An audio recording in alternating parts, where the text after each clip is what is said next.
Assalamualaikum warahmatullahi wabarakatuh.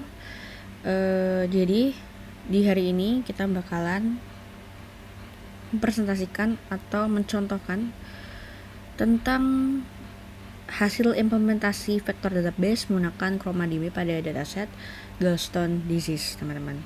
Nah, jadi nanti tugas ini pastinya akan bertujuan untuk mendemonstrasikan 3 aspek utama, yaitu pertama saat proses loading data ke dalam vektor database, kemudian juga ada pembuatan 7 query similarity search dengan kompleksitas yang pastinya nanti akan bervariasi, kemudian juga nanti ada optimasi query untuk meningkatkan performa dari pencarian.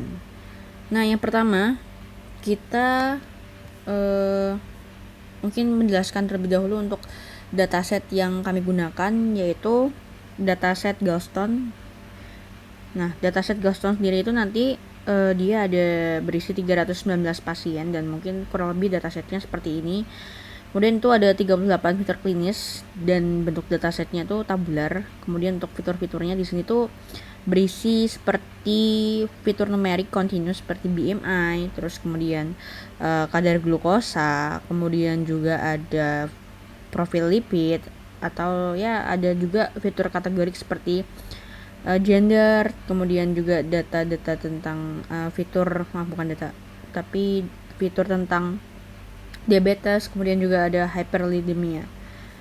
Nah, kemudian di sini nantinya kita bakal menggunakan ChromaDB, dan untuk ChromaDB-nya sendiri saya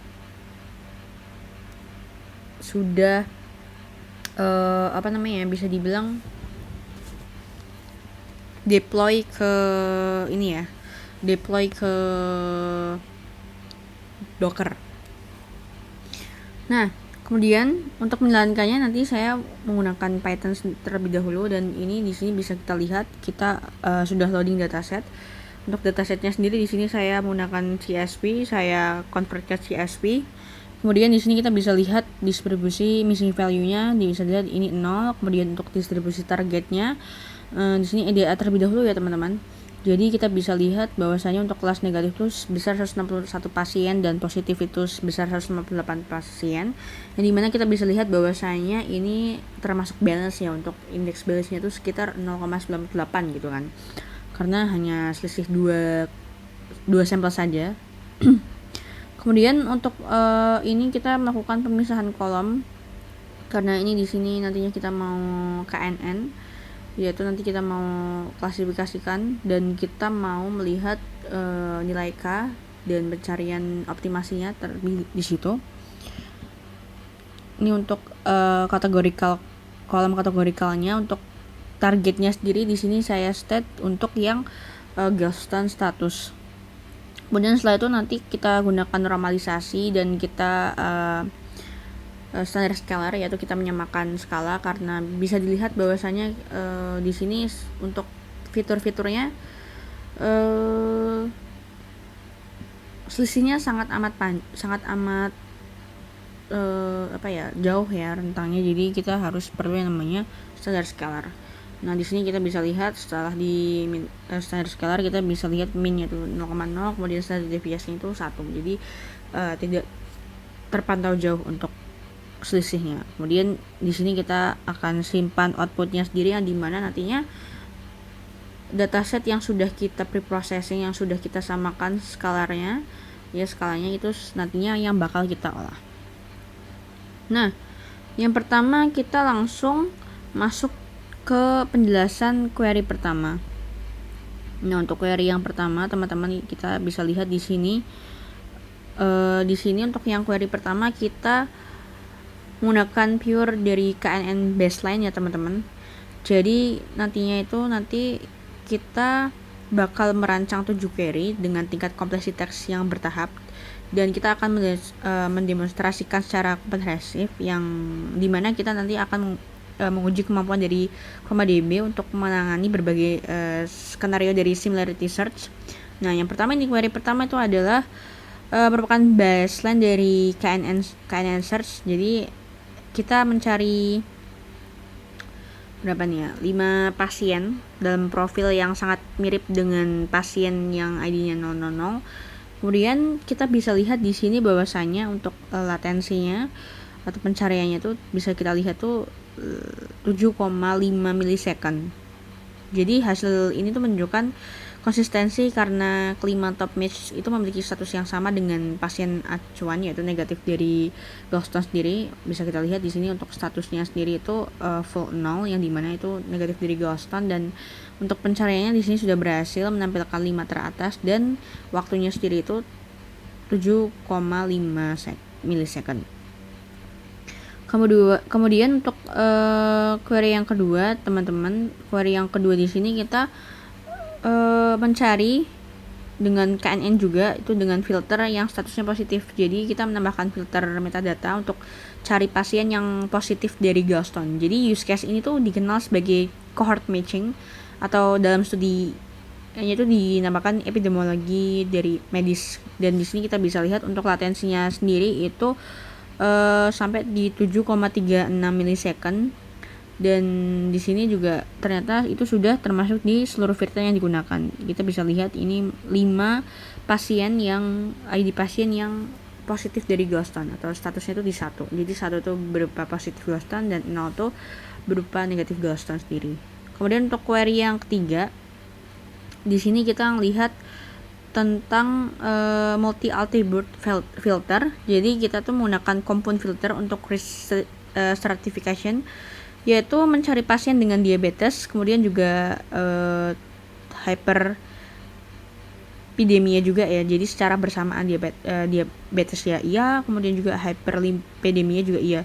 Nah, hasilnya tuh hanya ada 1 pasien yang memenuhi kriteria, kemudian untuk menunjukkan filter selectivity yang sangat ketat. Jadi temuan ini tuh penting dibahas karena semakin spesifik filter yang diterapkan, semakin juga sedikit kandidat yang tersedia. Dan ini tuh adalah trade-off fundamental dalam vektor dari database-nya sendiri. Kita bisa lihat di sini. Dan untuk latensinya di sini meningkat ya. Kita bisa lihat untuk semakin spesifik filternya tuh ternyata semakin meningkat untuk latensinya. Di sini bisa kita lihat yaitu sebesar 8,57 milisecond, dan di sini hanya ada 1 pasien saja yang terindikasi dari filter tersebut.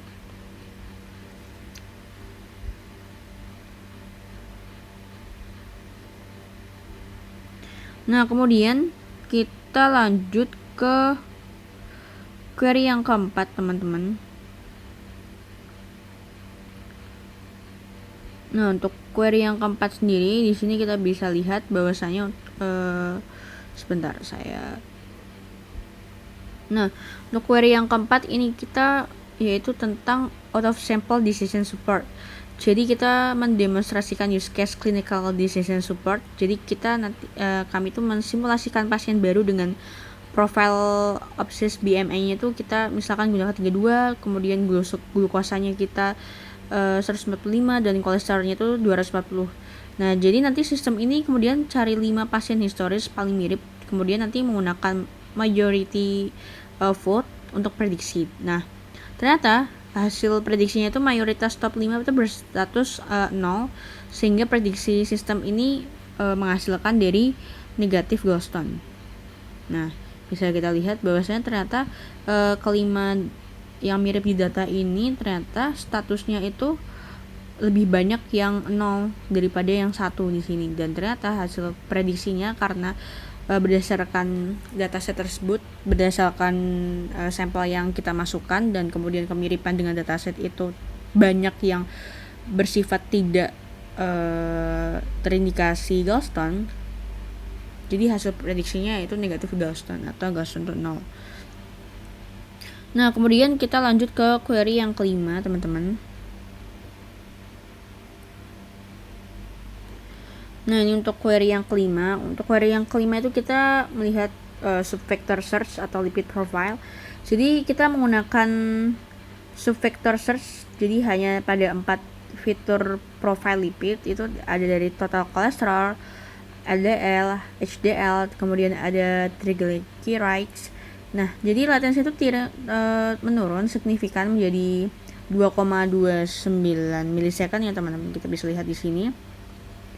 Jadi lebih cepat dibandingkan dengan query dengan 31 fitur penuh. Jadi hasil ini membuktikan bahwa dimensionalitas pastinya akan berpengaruh langsung terhadap kecepatan query yang dikenal sebagai curse of dimensionality. Nah, kemudian kita lanjut ke query yang ke-6. Nah, ini untuk query yang ke-6 kita bisa lihat bahwasanya ini adalah compound filter gender dan status. Nah, jadi kita tuh nanti di query yang ke-6 ini akan menggabungkan filter gender dan status untuk analisis stratified berdasarkan dari jenis kelamin itu sendiri. Jadi bisa dilihat bahwasanya untuk latensinya sendiri itu sebesar 10,54 milisecond. Jadi ini latensi yang paling tinggi di antara seluruh query, karena ya pastinya karena compound filter itu kan membutuhkan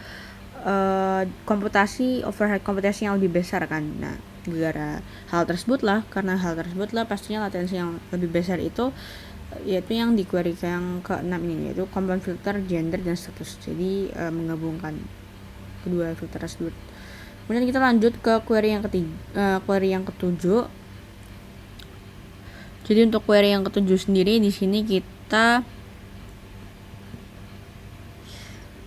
saya blok dulu. Untuk query ke-7 kita melihat top K dari latency analysis. Jadi query ke-7 ini nanti kita bakal menganalisis trade-off antara nilai K dan latensi. Jadi kami jalankan 10 kali nih per nilai K untuk mendapatkan hasil yang stabil dari statistik. Jadi insight pentingnya itu apa? Jadi latensi itu ditemukan hanya meningkat dari sekitar 3 milisecond menjadi 4 milisecond, meskipun K itu dinaikkan dari 5 ke 100. Hal ini pastinya membuktikan kan bahwa HNSW itu sangat efisien karena memiliki kompleksitas logaritmik. Jadi bukan hanya linear seperti brute force search. Brute force search itu kalau nggak salah dia pencarian itu tersistematis seperti itu. Nah, jadi di sini ternyata peningkatannya tidak begitu signifikan untuk latensinya sendiri.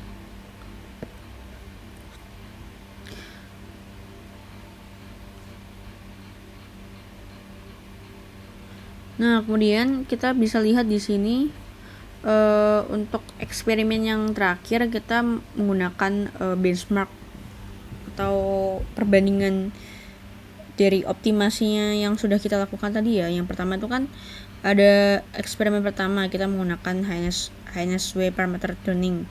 Jadi kami tadi menguji 5 konfigurasi dengan kombinasi parameter M dan CE yang berbeda pastinya. Kemudian trade-off itu diperoleh sangat jelas. Jadi nilai M dan CV yang tertinggi itu mampu meningkatkan recall namun memperlambat build time dengan query latensi.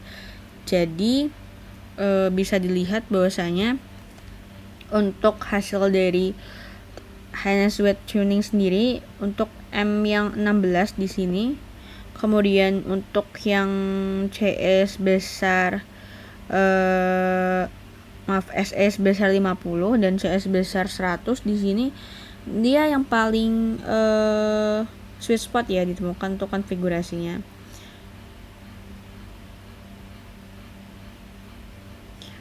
Kemudian kita juga membandingkan 3 distance metric, yaitu quotient, L2 Euclidean dan inner product.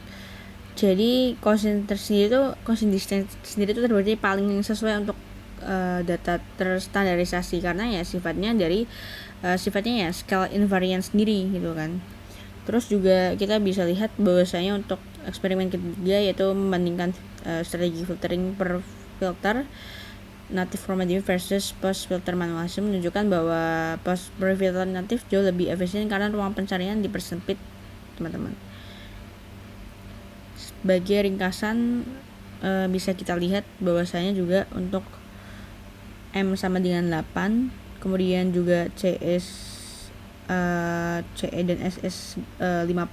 Di sini kita bisa lihat itu post filter manual berhasil dioptimasi menjadi konfigurasi final dengan M16 dan M16 dan SE50. Jadi hasilnya tuh latensi berkurang signifikan. Kita bisa lihat dari yang sini, kemudian yang sini tuh latensinya tuh berkurang signifikan. Kemudian recall-nya itu bisa meningkat hingga sampai 100%. Nah, kesimpulannya tuh apa? Jadi implementasi vektor database menggunakan ChromaDB. Oke, kita bakalan menyimpulkan nih dari percobaan yang tadi sudah kita coba. Yang pertama tuh implementasi vektor database dengan menggunakan ChromaDB sendiri itu pada dataset Galston pastinya itu berhasil mendemonstrasikan 4 aspek utama, yaitu pertama proses embedding dari 38 fitur klinis menjadi vektor berdimensi 31 menggunakan standar scalar. Bisa kita lihat di bagian atas tuh tadi. Nah, kemudian kedua HNSW indexing dengan latensi rata-rata di bawah 10 milidetik untuk 319 pasien. Kemudian juga ada 7 query yang bervariasi mulai dari KNN murni hingga compound filter dan subvector search. Dan keempat itu optimasi sistematis melalui HNSW tuning, distance metric comparison, dan filter strategi. Nah, jadinya pastinya sistem ini nantinya akan berpotensi diaplikasikan dalam konteks patient similarity search untuk clinical decision support di rumah sakit. Nah, mungkin itu saja presentasi dari kelompok kami dan semoga bisa bermanfaat. Terima kasih.